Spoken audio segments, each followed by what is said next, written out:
नमस्कार, राधे कृष्णा दोस्तों, आप सभी का स्वागत है मेरे यूट्यूब चैनल प्रभु भक्ति में। और आज हम बहुत ही अच्छी जानकारी लेकर आए हैं और बहुत ही सुंदर कथा। जैसा कि हम सभी जानते हैं, नवरात्र का महापर्व चल रहा है, तो ऐसे में माता के 9 स्वरूप की 9 दिन पूजा करते हैं। उनके प्रिय मंत्र, प्रिय भोग और प्रिय जो रंग है उनकी बात हम करते हैं।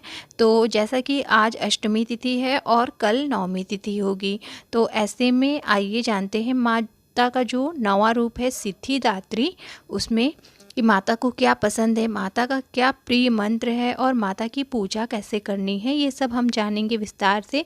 तो देर नहीं करते हैं, आज का वीडियो शुरू करते हैं। सभी को नवरात्रि की हार्दिक शुभकामनाएं और जय माता दी। सभी लोग कमेंट बॉक्स में जयकारा जरूर लगा दे, जय माता रानी का। माँ सिद्धिदात्री का जो नवा स्वरूप है वो नवरात्र का अंतिम दिन है। धार्मिक मान्यताओं के अनुसार माँ सिद्धिदात्री भक्तों की सभी मनोकामनाओं को पूर्ण करती हैं और उन्हें यश, बल और धन भी प्रदान करती हैं।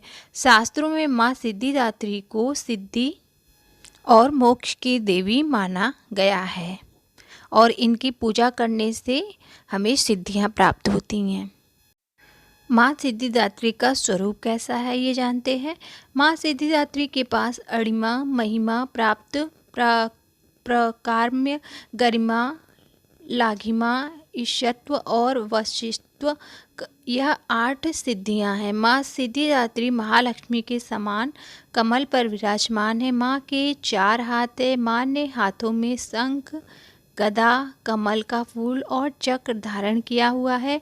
माँ सिद्धिदात्री को माता सरस्वती का भी रूप मानते हैं। माँ सिद्धिदात्री साधकों को ये सभी सिद्धियां प्रदान करने में समर्थ है। देवी पुराण के अनुसार भगवान शंकर ने इनकी कृपा से ही इन सिद्धियों को प्राप्त किया था। इनकी कृपा से भगवान शिव का आधा शरीर देवी का हुआ था। इसी कारण वह लोक में अर्धनारीश्वर नाम से प्रसिद्ध हुए। सिद्धिदात्री माँ के भक्त के भीतर कोई ऐसी कामना शेष नहीं रहती है जिसे वह पूर्ण ना करना चाहे। माँ सिद्धिदात्री की पूजा विधि आइए जान लेते हैं। तो आप माँ सिद्धिदात्री की पूजा के लिए नवमी के दिन सुबह जल्दी उठें। जल्दी उठकर स्नान आदि से निवृत्त होने के बाद साफ और स्वच्छ वस्त्र धारण करें। उसके बाद मंदिर की साफ़ सफाई करें। चौकी जिस पे माता विराजमान किए हैं, आप चौकी लगाए हैं तो चौकी की साफ़ सफाई करें। माँ की प्रतिमा को गंगा जल या शुद्ध जल से स्नान कराएं। माँ को सफ़ेद रंग के वस्त्र अर्पित करें। धार्मिक मान्यताओं के अनुसार माँ को सफ़ेद रंग पसंद है। माँ को स्नान कराने के बाद सफ़ेद पुष्प अर्पित करें। माँ को रोली, कुमकुम, अक्षत और सिंदूर लगाएं। माँ को मिष्ठान, पंचमेवा, फल अर्पित करें। माता सिद्धिदात्री को प्रसाद में 9 रस युक्त भोजन, 9 प्रकार के पुष्प और 9 प्रकार के ही फल अर्पित करना चाहिए। माँ सिद्धिदात्री को मौसमी फल, चना, पूड़ी, खीर, नारियल और हलवा अति प्रिय है। कहते हैं कि माँ को इन चीज़ों का भोग लगाने से वह प्रसन्न होती है, तो आप इन चीज़ों का भोग जरूर लगाएं। माता सिद्धिदात्री का अधिक से अधिक ध्यान करें और उनके मंत्रों का जाप करें। माँ की आरती भी करें, चालीसा पढ़ें। नवमी के दिन कन्या पूजन का भी विशेष महत्व होता है, तो इस दिन आप कन्या पूजन भी करें। अगर आपके पास कन्याएं हैं तो ज़रूर पूजन करें। और आइए अब जानते हैं माँ सिद्धिदात्री का स्तुति मंत्र। तो मंत्र इस प्रकार से है। या देवी सर्वभूतेषु माँ सिद्धिदात्री रूपेण संस्थिता, नमस्तस्यै नमस्तस्यै नमस्तस्यै नमो नमः। तो ये माता का मंत्र है। आप यथासंभव 11, 21, 51, 108 मतलब एक माला आप जप कर सकते हैं जितनी आपकी सामर्थ्य है। उसके बाद आप नवमी तिथि के दिन कन्या पूजन करना बहुत अच्छा माना जाता है और सिद्धिदात्री की माता मतलब आप विशेष अनुकंपा पे बनी रहती है। तो आइए जानते हैं कन्या पूजन की विधि क्या है और क्या कैसे करना है सब कुछ। अष्टमी या नवमी दोनों तिथि में से आप किसी भी दिन कन्या पूजन कर सकते हैं। अष्टमी और नवमी के दिन घर घर में देवी पूजन, हवन, कन्या पूजन होता है। नवरात्रि के व्रत का पारण भी इसी तिथि पर होता है। जो 9 दिन का व्रत रख रहे हैं वो 10वीं तिथि पे पारण करेंगे, और जो फर्स्ट और लास्ट का रख रहे हैं वो 9वीं के दिन व्रत का पारण करेंगे।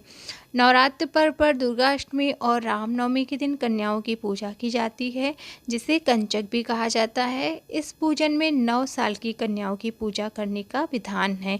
बहुत बड़ी कन्याओं का पूजन नहीं करते हैं, 2 से 10 साल की कन्याओं का ही पूजन किया जाता है।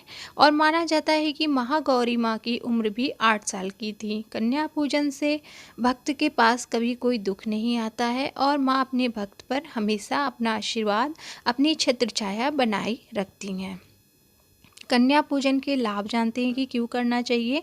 कन्या पूजन करने से माँ आदिशक्ति दुर्गा का आशीर्वाद मिलता है। माता रानी की कृपा से भक्त की सभी मनोकामनाएं पूर्ण होती हैं। और कन्या पूजन अगर आप कर रहे हैं तो कुछ बातों का ध्यान भी रखना है। तो कन्या पूजन के लिए आप कन्याओं की आयु का ध्यान रखें, जो कि 2 वर्ष से 10 वर्ष तक की होनी चाहिए। 10 वर्ष से ऊपर की कन्याएं नहीं होनी चाहिए। कन्या पूजन में 9 कन्याओं का होना अत्यंत शुभ माना गया है। कुंवारी कन्या पूजन में सबसे पहले सभी कन्याओं को यथासंभव नव वस्त्र पहनाएं, और सबसे पहले तो आप एक दिन पहले न्योता दे आएँ माता रानी कन्याओं को, और उसके बाद जब वो आपके घर आएँ तो नए वस्त्र धारण कराएं, उनके चरण धुलाएं, उसके बाद उन्हें आप चुनरी उड़ाएं, आसन पे बैठाएं। उसके बाद सभी कन्याओं के जो पैर धुलें और उसमें रंग लगाएं, पाँव को लाल रंग से रंगें। उसके बाद कन्याओं को टीका लगाएं और आरती करें। फिर उसके बाद कन्याओं को अपनी सामर्थ्य अनुसार भोजन जरूर कराएं, जिसमें खीर, पूड़ी, हलवा और अन्य प्रकार की मिठाई का भोग लगाकर उनसे खाने के लिए आग्रह करें, निवेदन करें। भोजन के बाद कन्याओं को दक्षिणा के रूप में फल और पैसे आदि दें। उनके पांव छूकर आशीर्वाद जरूर लें। मान्यता है कन्या पूजन करने से माँ दुर्गा प्रसन्न होती हैं, और जो कन्याएं हैं वो माता दुर्गा के 9 रूप ही हैं। तो आप जरूर हो सके तो कन्या पूजन करें, और माता रानी सभी भक्तों के दुख दर्द दूर करती हैं और हमेशा उन पर आशीर्वाद बनाए रखती हैं। तो ऐसे तो आप कन्या पूजन कर लेंगे। और 9वीं के दिन ही रामनवमी है, तो रामचंद्र जी की पूजा का भी विधि और विधान जानते हैं कि क्या और कैसे करना है। कोई ज़रूरी नहीं है कि आप सुबह सुबह माता रानी का और राम जी के सब पूजा एक साथ कर लें। आप बारी बारी से कर लें। पहले आप माता सिद्धिदात्री की कर लें, फिर आप कन्या पूजन कर लें, और 10 साढ़े 10 बजे तक आप राम जी की भी पूजा कर लें। तो इस प्रकार से आप सभी पूजा संपन्न कर लेंगे। तो इस वर्ष 17 अप्रैल दिन बुधवार के दिन रामनवमी का पर्व मनाया जाएगा। इस दिन को भगवान राम के जन्म दिवस के रूप में मनाया जाता है। बता दें कि प्रभु श्री राम का जन्म चैत्र माह के शुक्ल पक्ष की 9वीं तिथि को हुआ था। मान्यता है कि रामनवमी के दिन विधि विधान से पूजा करने से भगवान रामचंद्र जी प्रसन्न। इस दौरान कई उपाय से लेकर मंदिरों में मांगलिक कार्यक्रम किए जाते हैं। प्रभु राम जी के जन्मदिन का उत्साह पूरे भारत में देखने को मिलता है। रामनवमी के पावन अवसर पर घरों में उनके लिए भोग भी तैयार किए जाते हैं। साथ ही भंडारों का भी आयोजन किया जाता है। जगह जगह भंडारे होते हैं इस दिन। तो आप अगर भंडारे हो रहे हैं तो ज़रूर भंडारों में शामिल हो, वहाँ सेवा प्रदान करें और वहाँ का प्रसाद भी ग्रहण करें। यदि आप इस दिन राम जी के मंदिर में जाने में असमर्थ हैं तो घर पे भी भगवान राम की पूजा अर्चना, भगवान राम पूरे परिवार राम दरबार की पूजा अर्चना कर उन्हें प्रसन्न कर सकते हैं। तो आइए जानते हैं इस दौरान की जाने वाली पूजा की विधि कि कैसे करना है और क्या करना है। तो सबसे पहले आप रामचंद्र जी की एक फ़ोटो या प्रतिमा ले लें, क्योंकि आपने 9वीं की पूजा की है तो आप स्नान से निवृत्त हो ही चुके हैं। सब कुछ मंदिर की साफ़ सफाई आप पहले ही कर चुके हैं। तो अब राम जी की पूजा करनी है, तो राम जी की चित्र या मूर्ति ले लें और उसे भी एक चौकी पे स्थापित कर दें या मंदिर में स्थापित करें। अगर पहले से है तो बहुत ही अच्छी बात है। इसके बाद राम जी को पंचामृत से स्नान कराएं और फिर जल से, शुद्ध जल से राम जी का अभिषेक करें। फिर राम जी को वस्त्र पहनाएं, चंदन से तिलक करें, रक्षा सूत्र अर्पित करें, फूल माला से उनका श्रृंगार करें। इस दौरान राम जी को अक्षत, फूल, फल, धूप, दीप, नैवेद्य, तुलसी के पत्ते, गंध आदि जरूर अर्पित करें। इमरती, खीर आदि का भोग लगा सकते हैं। और जो आपने पूड़ी हलवा बनाया है वो भी आप भोग लगा सकते हैं।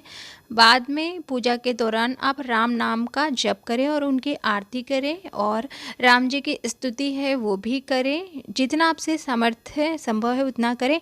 और साथ में आप बजरंग बली की भी पूजा जरूर करें। और राम दरबार में सभी लोग रहते हैं, इसलिए आप राम दरबार की पूजा करें। वही उन्हीं चित्र का या उसी मूर्ति में राम जी, सीता जी, लक्ष्मण जी और सभी लोग रहते हैं और बजरंग बली भी रहते हैं, तो वही चित्र या मूर्ति की आप पूजा करें तो सभी लोग की पूजा हो जाएगी। और आप को कोई मंत्र नहीं आता है राम जी का, तो बहुत ही सरल है राम नाम का जप।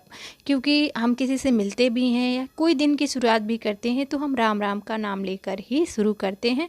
तो इससे बड़ा, इससे अच्छा कोई मंत्र नहीं है। आप इन्हीं मंत्रों का जाप करें। और वैसे पूजा का मंत्र है, अगर आप चाहे तो वो भी कर सकते हैं, जो कि इस प्रकार है: ओम रामचंद्राय नमः, या फिर आप राम रामाय नमः, या ओम नमो भगवते रामचंद्राय।